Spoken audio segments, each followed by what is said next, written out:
Welcome to 3WR news బులెటిన్ల ముందుగా headlines.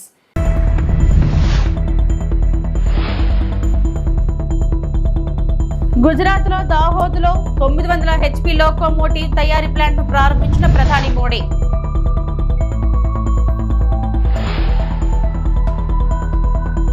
సినీ పరిశ్రమ అభివృద్ధి కోసం ప్రభుత్వం పనిచేస్తుందన్న సినిమాటోగ్రఫీ శాఖ మంత్రి కందుల దుర్గేష్.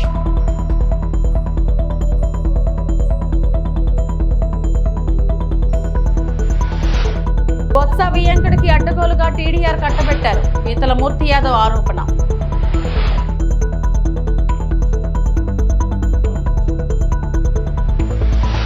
గుజరాత్లోని దాహోద్లో భారత రైల్వేల లోకోమోటివ్ తయారీ కర్మాగారాన్ని ప్రధానమంత్రి నరేంద్ర మోడీ ప్రారంభించారు.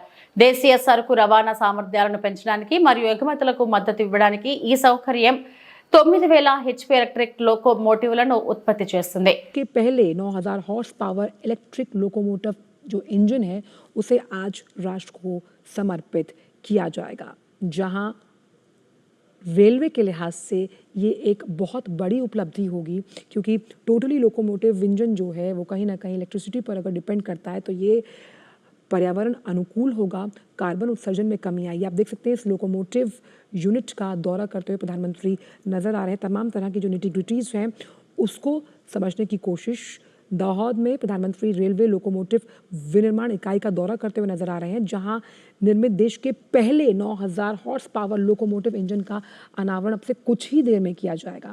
और इस इकाई की स्थापना अगर की जाए, यानी कि जो 20,000 करोड़ रुपए के निवेश पे की गई, और PPP मॉडल यानी कि पब्लिक प्राइवेट पार्टनरशिप, देखिए यहाँ इस लोकोमोटिव इंजन की सीट पर बैठ के समझने की कोशिश कर रहे हैं प्रधानमंत्री कि आखिरकार ये लोकोमोटिव इंजन कैसे भारत के मेक इन इंडिया अभियान को गति देता हुआ तमाम जो इसके मापदंड हैं जो कि पर्यावरण अनुकूल है, रेलवे के लिए एक युगांतकारी बदलाव के तौर पर रहेंगे, क्योंकि 9000 HP 6XL इलेक्ट्रिक इंजन की औसत गति अगर हम माने, मतलब अमूमन समझे, तो 75 किलोमीटर प्रति घंटे के रफ्तार के साथ होगी।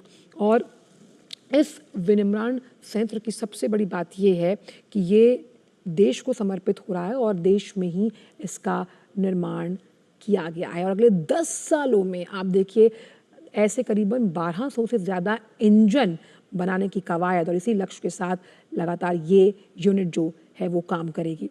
हालांकि ये जो पूरा लोकोमोटिव इंजन है, इसकी सबसे बड़ी खासियत ये है कि ये 4600 टन के कार्गो को ढोने की क्षमता रखता है। और इंजन में पहली बार चालक के लिए यहाँ पर जो है टॉयलेट्स की सुविधा भी है, और दुर्घटना से बचने के लिए इंजन में कवर सिस्टम पहले से ही लगाए गए हैं।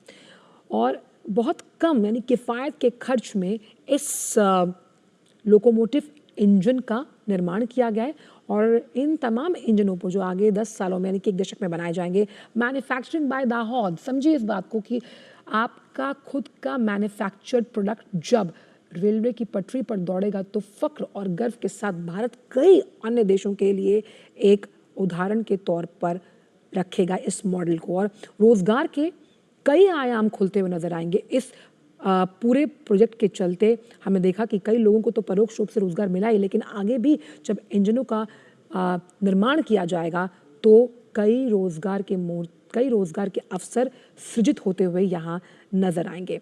तो 9000 HP के 6XL సినీ పరిశ్రమ అభివృద్ధి కోసం కూటమి ప్రభుత్వం పనిచేస్తుందని సినిమాటోగ్రఫీ శాఖ మంత్రి కందుల దుర్గేష్ అన్నారు. సినీ పరిశ్రమ కోసం కొత్త పాలసీని తీసుకొస్తామని, నిర్మాతలు, డిస్ట్రిబ్యూటర్లు, ఎగ్జిబిటర్లు కలిసికట్టుగా వస్తే చర్చిద్దామని ఆయన అన్నారు. పవన్ సినిమా విడుదల సమయంలోనే సినీ పరిశ్రమ బంద్ అంశం ఎందుకు తెరపైకి వచ్చిందని ఆయన ప్రశ్నించారు. ఈ సినిమా రిలీజ్ అయినప్పుడు వారు ప్రత్యేకంగా వచ్చి నిర్మాతలు మా సినిమాకి టికెట్ రేట్లు పెంచడానికి, ఎందుకంటే మాకు ఎంత ఖర్చు అయింది, దీనికి ఈ స్థాయిలో పెంచండి అని చెప్పి ప్రతి సినిమాకి అడుగుతూ ఉంటారు.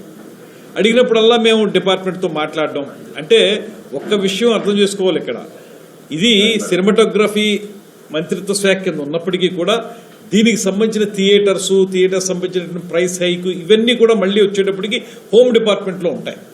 అయితే హోమ్ డిపార్ట్మెంట్ వారికి వచ్చిన ఇబ్బంది ఏంటంటే ఫైల్ అల్టిమేట్గా యాక్సెప్ట్ చేయాల్సిన వారు అలా చేసినప్పుడల్లా ఎవరో ఒకళ్ళు పబ్లిక్ ఇంట్రెస్ట్ లిటిగేషన్ పెడుతున్నారు. పబ్లిక్ ఇంట్రెస్ట్ లిటిగేషన్ పెట్టినప్పుడు ఏమవుతుందంటే ఈ రేటు ఇంత ఎందుకు పెంచారనేటువంటి కోర్టులో వేస్తున్నారు.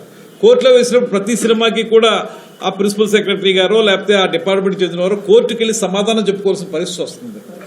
ఇవాళ అలా చేస్తున్నప్పుడు మాకు ఇబ్బందులు ఉన్నప్పటికీ కూడా డిపార్ట్మెంట్ పరంగా కానీ ప్రభుత్వ పరంగా ఇబ్బందులు ఉండి కోర్టులకు వెళ్లాల్సిన పరిస్థితి ఉన్నప్పటికీ కూడా నిర్మాతలు అంటే వాళ్ళు ఒక్కళ్లే కాదు, నిర్మాతలు, ఎగ్జిబిటర్స్, డిస్ట్రిబ్యూటర్స్, వాళ్ళ మీద ఆధారపడినటువంటి వందలాది కుటుంబాలు, వాళ్ళకి అయ్యేటువంటి వ్యయ ప్రయాసలు, వడ్డీలు పెరిగిపోవడం, ఇవన్నీ దృష్టిలో పెట్టుకుని వాళ్ళకు రూపాయి రేటు పెంచితే వాళ్ళకి ఉపయోగపడుతుంది అనేటువంటి మాట. రూపాయి రేటు వాళ్ళకి పెంచితే అందులో పావళ మాకు జిఎస్టీ ద్వారానో ఎస్జిఎస్టీ ద్వారానో మాకు రాష్ట్రానికి కేంద్రానికి కూడా వచ్చేదానికి అవకాశం ఉంది. దీనివల్ల కూడా దృష్టిలో పెట్టుకుని ఇది డిప్యూటీ సీఎం గారు చాలా కేటగారికల్గా క్లారిటీ ఇచ్చారు ఆయన. అలాంటి సమయంలో కొంతమంది, అందరూ నేను అన్న కానీ సినిమా ఇండస్ట్రీలో కొంతమంది మేము ఎలా అయినా చేసుకోగలం, మేమే చేసుకోగలం, మాకు సహకారం అవసరం లేదు అంటే మరి ఏ ప్రయోజనాన్ని ఆశించే వారు ఆ మాట అన్నారో నాకు తెలియదు. అదేవిధంగా మరి ఎవరి ప్రోద్బలంతో ఆ మాట అన్నారో కూడా నాకు తెలియదు. దీనికి మళ్ళీ మీకు కొంతమంది ఆనాటి ప్రభుత్వంలో మంత్రిగా ఉన్నటువంటి కొంతమంది బయటకు వచ్చి వారు కూడా రకరకాల మాటలు మాట్లాడుతున్నారు. ఇవాళ ఒక కొత్త పాలసీని తీసుకురావడానికి కూడా ఈ ప్రభుత్వం సిద్ధంగా ఉంది. ప్రతిసారి మీరు ఎవరుంటే ఆ ప్రభుత్వం ఉంటే వాళ్ళ దగ్గరికి వెళ్ళి దేహి అని అడగక్కర్లేదు. మీకు ఒక పాలసీ తీసుకొస్తాం, దాని ప్రకారం ఏ సినిమాకి ఎంత పెంచాలి, లేకపోతే సినిమా రంగానికి ఏ రకమైన సహకారం అందించాలి, ఎగ్జిబిటర్స్ని కానీ డిస్ట్రిబ్యూటర్స్ని కానీ, నిజమే ఎగ్జిబిటర్స్కి వాళ్ళ ఇబ్బంది ఉంది, వాళ్ళకి సింగిల్ థియేటర్స్ ఉన్నటువంటి వాళ్ళందరికీ కూడా ఇబ్బంది ఉంది, నో డౌట్. అందులో మల్టీప్లెక్స్ వాళ్ళకి ఏమైనా ఉపయోగం ఉందేమో కానీ సింగిల్ థియేటర్స్ ఉన్న వాళ్ళకి కష్టం ఉంది. ఇలాంటివన్నీ మనం పరిష్కరించుకోవడానికి ఒక పాలసీ తీసుకురావడానికి మేము సిద్ధంగా ఉన్నాం అనేటువంటి మాట చెప్తూ ఉన్నాం. మేము త్వరలో వారందరితో కూర్చొని మాట్లాడడానికి కూడా సిద్ధంగా ఉన్నాం. ఈ సందర్భంలో మా ఉప ముఖ్యమంత్రి గారు హీరోగా నటించినటువంటి హరిహర వీరమల్లు సినిమా విడుదల సందర్భంగానే బంద్ అనేటువంటి అంశం ఎందుకు తెర మీదకి వచ్చింది? సరే, ఇవాళ మీరు చెప్తూ ఉన్నారు బంద్ లేదని. అసలు మీరు ఈ మాటని ఆ టాపిక్ బయటకు వచ్చినప్పుడు ఏదైతే మీకు సోషల్ మీడియాలో కానీ మీడియాలో కానీ అది సర్క్యులేట్ అవుతూ ఉందో ఆ సమయంలోనే ఎందుకు స్పందించి ఆ ఛాంబర్ వారు ఆ మాట చెప్పలేదు? ఎమ్మెల్యే డాక్టర్ పార్థసారథికి వినతిపత్రం ఇచ్చిన ఆదోని మున్సిపాలిటీ అవుట్సోర్సింగ్ ఉద్యోగులు. కర్నూలు జిల్లా ఆదోని నియోజకవర్గంలో ఇవాళ ఆదోని మున్సిపాలిటీకి సంబంధించిన అవుట్సోర్సింగ్ ఉద్యోగులు ఎమ్మెల్యే డాక్టర్ పార్థసారథికి వినతిపత్రం ఇవ్వడం జరిగింది. ఈరోజు ఆదోని మున్సిపాలిటీకి సంబంధించి ఇంజనీరింగ్ సెక్షన్లో పనిచేసేటువంటి అవుట్సోర్సింగ్ ఎంప్లాయీస్ సుమారుగా 96 మంది ఉద్యోగస్తులు ఆదోనిలో మాత్రం ఉన్నారు. ఇలాగే రాష్ట్ర వ్యాప్తంగా ప్రతి మున్సిపాలిటీలో కూడా వందలాది మంది, వేలాది మంది, లక్షలాది మంది ఉద్యోగస్తులు కష్టపడతా ఉన్నారు. వీళ్ళని అవుట్సోర్సింగ్ ఉద్యోగస్తులుగా తీసుకొని కొంతమందిని 10 ఏళ్ళు అయితే, కొంతమందికి 15 ఏళ్ళు అయితే, కొంతమంది 25 ఏళ్ళు కూడా అవుతా ఉంది, కొంతమంది రిటైర్మెంట్కి దగ్గరకు కూడా వస్తూ ఉన్నారు. వీళ్ళని పర్మనెంట్ చేయకపోవడం అన్నది వీళ్ళు బాధపడే అంశం. ప్రభుత్వాలు ఎన్ని మారినా సరే ప్రభుత్వం వీళ్ళని పర్మనెంట్ ఎంప్లాయీస్గా చేయకపోవడం వల్ల ఇబ్బందులు పడతా ఉన్నారు. వీళ్ళ ప్రధానమైన డిమాండ్ లాస్ట్ టైం కూడా చెప్పారు వాళ్ళు నాకు. వీళ్ళ ప్రధానమైన డిమాండ్ ఏంటంటే జీతం తక్కువ వస్తుంది. వీళ్లతో పోల్చుకుంటే అదే మున్సిపాలిటీలో పనిచేసే పారిశుద్ధ్య కార్మికులకు 21,000 రూపాయల జీతం వస్తే, వీళ్లకు 15,000 రూపాయల జీతం వస్తే ఆ 15,000లో కటింగ్లు పోను 13,500 రూపాయలు మాత్రమే చేతికి వస్తుంది. ఆ 13,000తో ఎలా బతకాలి, కుటుంబాలను ఎలా నెట్టుకు రావాలా అన్నది వీళ్ళ ప్రధానమైన డిమాండ్. దాంతోపాటుగా రిటైర్మెంట్ బెనిఫిట్స్ లేవు అంటున్నారు. ఇక్కడ 2-3 రిటైర్మెంట్కి దగ్గరకు వచ్చాం. రిటైర్మెంట్ వస్తే ఓ పేపర్ చేతికి ఇచ్చి పంపిస్తారు తప్ప ₹1 చేతికి ఇచ్చి పంపించే పరిస్థితి లేదు. తర్వాత ఎలా బతకాలి మేము అనేది రెండవ ప్రశ్న వీళ్ళకి. వైకాపా హయాంలో భారీగా టీడీఆర్ కుంభకోణం జరిగిందని జనసేన కార్పొరేటర్ పీతల మూర్తి యాదవ్ ఆరోపించారు. మురికివాడల పేరిట టీడీఆర్ పేరుతో కోట్లు కొట్టేశారన్నారు. వత్స వియ్యంకుడు వెంకటరమణకు అడ్డగోలుగా టీడీఆర్ కట్టబెట్టారు. చేపలుప్పాడ, కాపులుప్పాడలో వెంచర్ వేశారు. 3,730 గజాల స్థలంలో 726 గజాలకు టీడీఆర్ ఇచ్చారు. బొత్సాలుడికి జీవీఎంసీ నుంచి గిఫ్ట్స్ 22 కోట్లు టీడీఆర్ ఇచ్చారు. 600 గజాలు రైల్వే న్యూ కాలనీలో వైకాపా మాజీ నేత మరియు ఫాతిమా రాణికి ఇచ్చారు. కుంభకోణానికి పాల్పడిన అధికారులపై చర్యలు తీసుకోవాలని పీతల మూర్తి యాదవ్ ఆరోపించారు. 726 గజాలు లేఅవుట్లో ఎక్సెస్ ఓపెన్ స్పేస్ ఉందంట. ఎక్కడైనా ఉడా అప్రూవ్డ్ లేఅవుట్లో 40 అడుగుల నుంచి 40 అడుగుల రోడ్డు ఆర్డీపీ చేశాడు. 40 అడుగుల నుంచి 40 అడుగుల రోడ్డుకి ఆర్డీపీ చేయడం ఏంటండి? టీడీఆర్ సర్టిఫికెట్లో పొందుపరిచారు ఆ విషయాన్ని.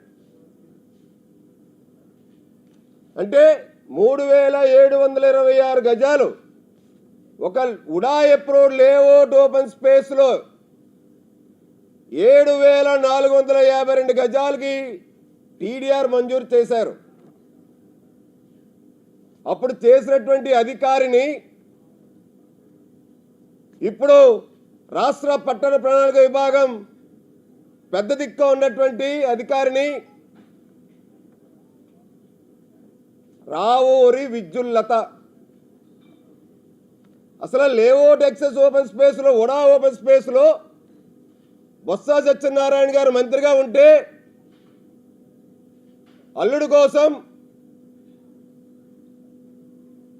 సోమి వెంకటరమణ గారికి 22 కోట్ల రూపాయలు చేసేటువంటి టీడీఆర్ని ఎలాగిస్తారండి? అక్కడ జీవీఎంసీ అయినా రోడ్డు ఫారం చేసిందా? అక్కడ ఏమైనా 40 అడుగుల రోడ్డు 60 అడుగులు విస్తరించిందా? ఏ విధంగా ఇస్తారు? ఇది ఒక ఉదాహరణ. అంటే అధికారాన్ని అడ్డం పెట్టుకొని ఇది లేఅవుట్ కాపీ, ఇది ఉడా అప్రూవ్డ్ ఎల్పి లేఅవుట్ కాపీ. అధికారాన్ని అడ్డం పెట్టుకొని వైఎస్ఆర్ కాంగ్రెస్ పార్టీ ప్రభుత్వంలో జగన్మోహన్ రెడ్డి నేతృత్వంలో ఏ విధంగా లేఅవుట్ ఓపెన్ స్పేసుల్లో కూడా ఉడా అప్రూవ్డ్, అది కూడా పంచాయతీ అప్రూవ్డ్ కూడా కాదు. నెల్లూరు జిల్లా వైఎస్ఆర్సీపీ అధ్యక్షుడు కాకాని గోవర్ధన్ రెడ్డి అరెస్టుపై ఎమ్మెల్సీ చంద్రశేఖర్ రెడ్డి మాట్లాడుతూ గోవిందరెడ్డి అరెస్ట్ అక్రమం, అన్యాయమని, అధికార పార్టీ నాయకులు ఇలానే అరెస్టులు చేసుకుని పోతే భవిష్యత్తులో వైఎస్ఆర్సీపీ అధికారంలోకి వచ్చినప్పుడు ఖచ్చితంగా రిటర్న్ గిఫ్ట్ ఇస్తామని అన్నారు. 2 గంటల ప్రాంతంలో ఆయన అరెస్ట్ చేసి ఆయన ఎక్కడికి తీసుకెళ్లినారు, ఎక్కడికి తీసుకెళ్తా ఉన్నారు అనే సమాచారం కూడా ఈ రోజు దాకా కూడా అఫీషియల్ గా రిలీజ్ చేయాలి. ఇది ఒక పొలిటికల్ గా ఒక మినిస్టర్ గా పనిచేస్తున్నటువంటి ఒక వ్యక్తిని అరెస్ట్ చేసినప్పుడు కానీ, అరెస్ట్ చేసి తీసుకొస్తున్నప్పుడు కానీ కనీసం సమాచారం ఇవ్వాలా? ఇక్కడ ఒక జిల్లాకు సంబంధించిన ఒక రాష్ట్రంలోనే ఒక పాపులర్ అయినటువంటి ఒక ఫెమిలియర్, ఈ రాష్ట్రానికి సేవ చేసినటువంటి వ్యక్తి, మరి అటువంటి వ్యక్తిని అరెస్ట్ చేసినప్పుడు కానీ ఇవన్నీ కూడా మినిమం ప్రోటోకాల్ పాటించకుండా పోలీసులు ప్రవర్తిస్తున్న తీరైతే మాత్రం చాలా మంది బాధపడుతూ ఉన్నారు. ఈరోజు జిల్లా వ్యాప్తంగా ఉన్నటువంటి వైఎస్ఆర్సీపీ అంతా కూడా కాకాని గోవర్ధన్ రెడ్డి గారికి అండగా నిలబడడం కూడా జరుగుతుంది. ఇది అత్యంత దురదృష్టకరమైనటువంటి ఇష్యూ కూడా. ఎప్పుడు కూడా ఇట్లా ఎవరో ఒకరు ఒక కన్ఫెషన్ స్టేట్మెంట్ బేస్ చేసుకొని కనుక అరెస్ట్ చేయడం కనుక ఇది కంటిన్యూ అయితే రేపు పొద్దున వైఎస్ఆర్సీపీ ప్రభుత్వం వచ్చిన తర్వాత ఏ నియోజకవర్గంలోనైనా కూడా, ఏ చిన్న మైనింగ్లోనైనా కూడా చేస్తారని చెప్పి ఎవరో ఒకరి దగ్గర నుంచి కనుక ఈ కన్ఫెషన్ స్టేట్మెంట్స్ తీసుకుంటే ప్రతి ఎమ్మెల్యేని కూడా అరెస్ట్ చేసే అవకాశం ఉంటుంది. సో ఇది మంచి పద్ధతి కాదన్నది కూడా ఈరోజు ఇక్కడ ఉన్నటువంటి ఎమ్మెల్యేలు కానీ, మంత్రులు కానీ మీరందరూ కూడా ఆలోచించాలి. ఎప్పుడైనా ఉందా ఈ సంస్కృతి? ఒక చిన్న ఆరోపణ ఎవరో చేస్తున్నారని చెప్పి పెద్ద వ్యక్తులను కూడా తీసుకొని వచ్చి రేపు అరెస్ట్ చేయడానికి, వారిని తీసుకెళ్లి రిమాండ్ లోపల పెట్టి ఇబ్బందులు పెట్టడానికి గురి చేస్తే ఇంకెవరు మంచి వ్యక్తులు రాజకీయాల్లోకి వస్తారు? ఎందుకు సర్వీస్ చేయాలనుకుంటారు?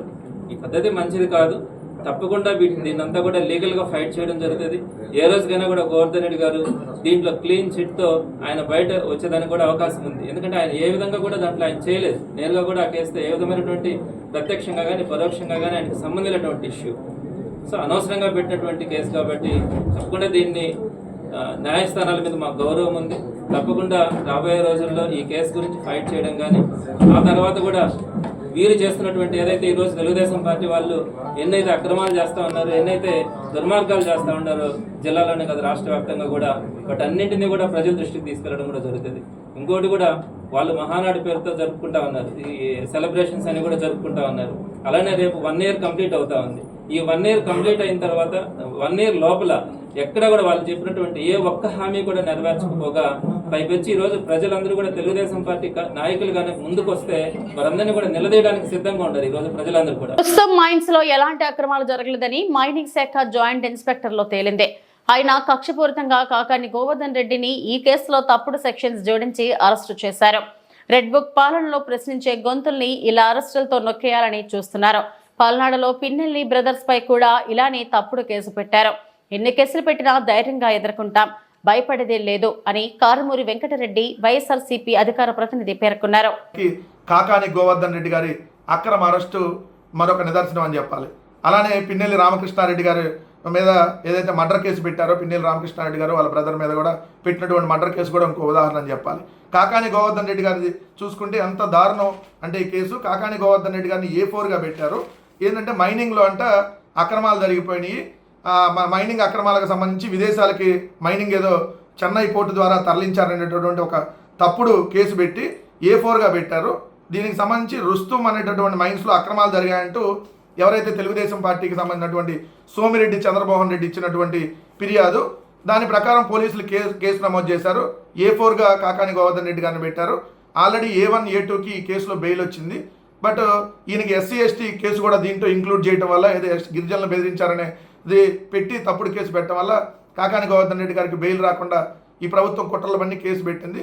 కానీ అసలు మైనింగ్కి సంబంధించి అక్కడ అక్రమాలే జరగలేదని చెప్పి జాయింట్ ఇన్స్పెక్షన్లో ఆల్రెడీ అక్కడ ఇన్స్పెక్షన్ జరిగినప్పుడు 1050 మెట్రిక్ టన్నులు నిల్వ ఉంది, అసలు అక్కడెక్కడ అక్రమ మైనింగ్ అనేది జరగలేదని చెప్పి ఆల్రెడీ రిపోర్ట్ ఇచ్చినా కూడా మళ్ళీ ఈ మైనింగ్ శాఖ ఇన్ఛార్జ్ DD ద్వారా ఫిర్యాదు చేయించేసి మళ్ళీ తప్పుడు కేసు పెట్టి అరెస్ట్ చేయడం జరిగింది. వాస్తవంగా వాళ్ళు పెట్టినటువంటి రిమాండ్ రిపోర్ట్ చూస్తే ఈ క్వార్జ్ మెట్రిక్ టన్ను 12 లక్షల రూపాయలు ఉంటుందని చెప్పి పోలీసులు రిమాండ్ రిపోర్ట్లో పెట్టారు. చాలా తప్పది. ఎందుకంటే క్వార్జ్ మెట్రిక్ టన్ను విలువ కేవలం 20,000 రూపాయలు ఉంటుంది, అది కూడా బాగా నాణ్యత కలిగినటువంటి క్వార్జ్. అయితే వాళ్ళు పెట్టినటువంటి రిమాండ్ రిపోర్ట్లో 7 కోట్లు విలువ చేసేటటువంటి 60 మెట్రిక్ టన్నులు క్వార్జ్ మెటలు ఏదైతే ఈ మైన్స్కి సంబంధించిన మిక్స్ మైకా మెటలు ఇవన్నీ అక్రమంగా చెన్నై పోర్టుకి తరలించేసి విదేశాలకు తరలించారనేటువంటి ఒక తప్పుడు కంప్లైంట్. ఇక్కడే అర్థమవుతుంది కదా మీకు, అసలు అక్కడ జరగలేదని చెప్పి మైనింగ్ శాఖ ఇచ్చింది.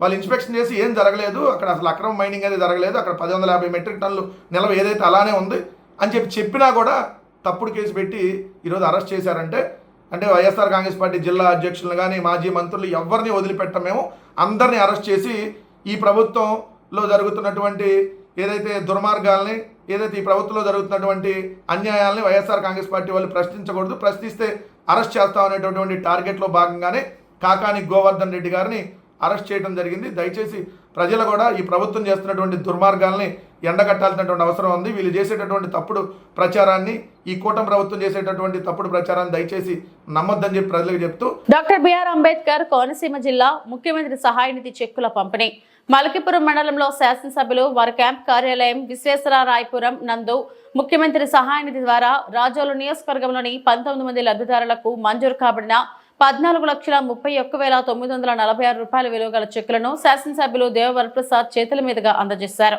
ఈ కార్యక్రమంలో లబ్ధిదారులతో పాటు ఎన్డీఏ నాయకులు, కార్యకర్తలు, అభిమానులు, గ్రామస్తులు తదితరులు పాల్గొన్నారు. ఎక్కడైతే వైద్యం చేయించుకుంటా రోగాలను బారిన పడి ఉన్నారు, వారికి బాస్ట్గా నిలబడాలి, వారికి సహాయం చేయాలనే ఉద్దేశంతో ఈ సీఎం సహాయ నిధిని ఏర్పాటు చేయడం జరిగింది. ఈ కార్యక్రమంలో మన నియోజకవర్గం సంబంధించి ప్రత్యేక శ్రద్ధ తీసుకుంటున్నాం. ఒక కౌంటర్ని ఏర్పాటు చేశాం. అప్లికేషన్స్ తీసుకొని వాటిలన్నిటికీ కూడా సక్రమంగా ఉన్నాయా లేదా వెరిఫై చేసుకొని అక్కడికి విజయవాడకి పంపించి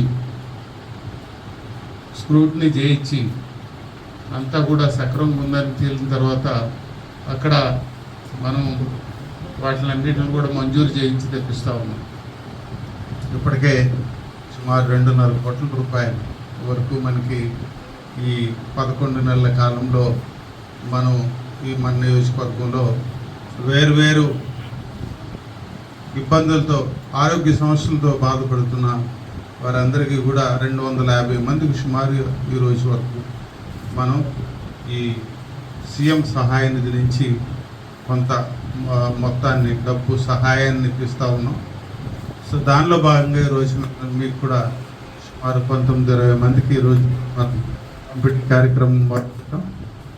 ఈ కార్యక్రమానికి ఇచ్చేసిన మీకు అందరికి కూడా అభినందనలు తెలియజేసుకుంటా ఉన్నాం.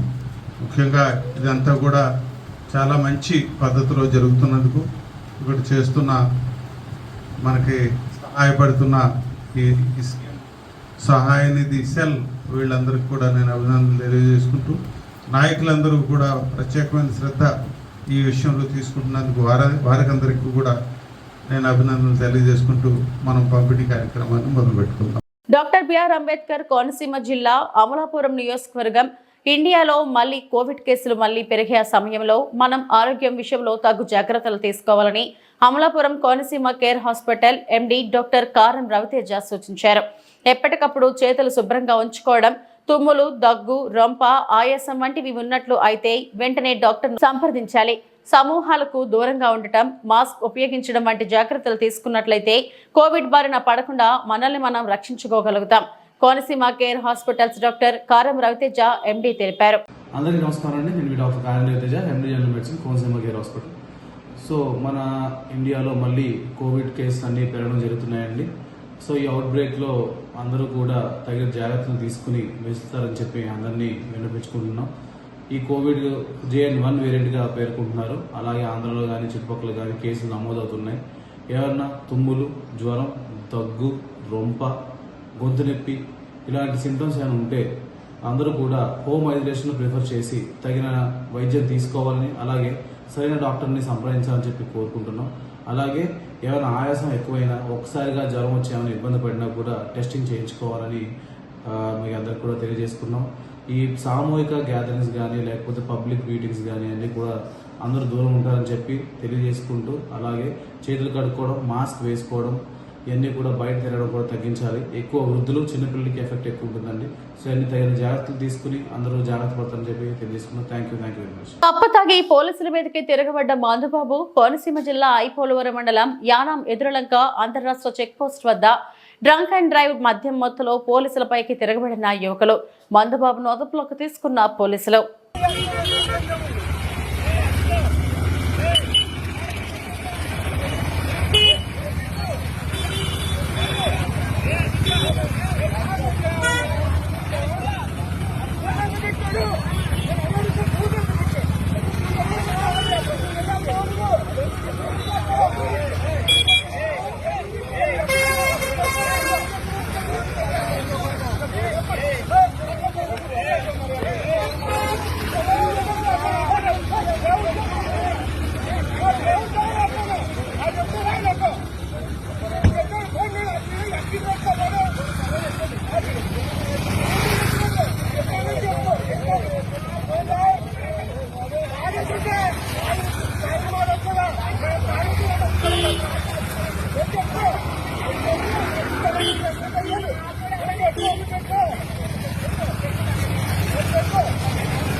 పశ్చిమ గోదావరి జిల్లా నర్సాపురంలోని BGBS మహిళా కళాశాల కరెస్పాండెంట్ నూలి శ్రీనివాస్ లైంగిక వేధింపులకు పాల్పడుతున్నారంటూ కళాశాలలో తాత్కాలిక కామర్స్ లెక్చరర్ గా పనిచేస్తున్న వీరవల్లి గంగాలక్ష్మి ఆరోపించారు.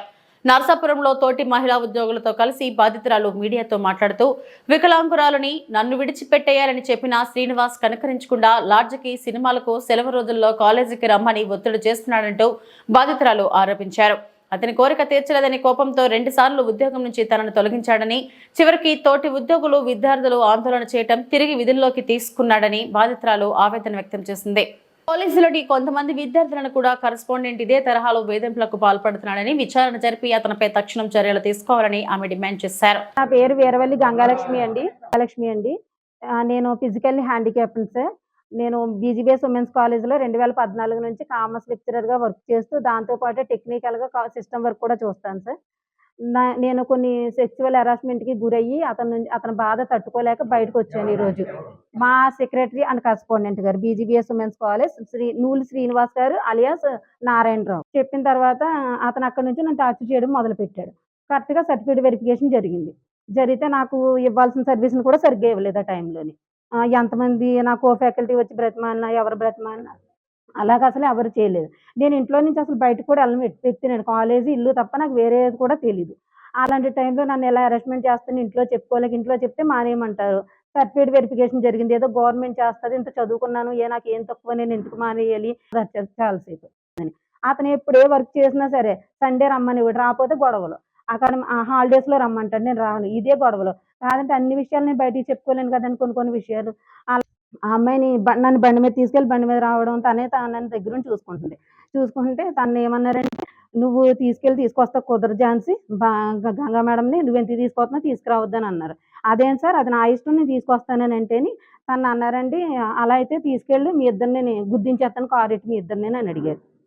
పడకపోతే రీసెంట్‌గాని ఏదో పిలిచి ఏదోని నేను చూస్తే టెంప్ట్ అయిపోతున్నాను. నువ్వు అసలు చాలా ఇదిగా ఉన్నావు. ఏవే వచ్చేయొచ్చు కదా ఒకసారి అని చాలా దారుణంగా మాట్లాడాడండి. ఏం మాట్లాడాను సార్ అసలు నేను?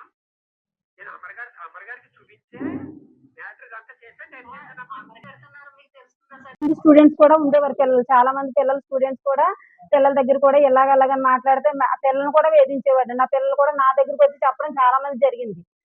కూర్చోబెట్టి మాట్లాడతాడు అక్కడ. అప్పుడు వర్ణిస్తాడు.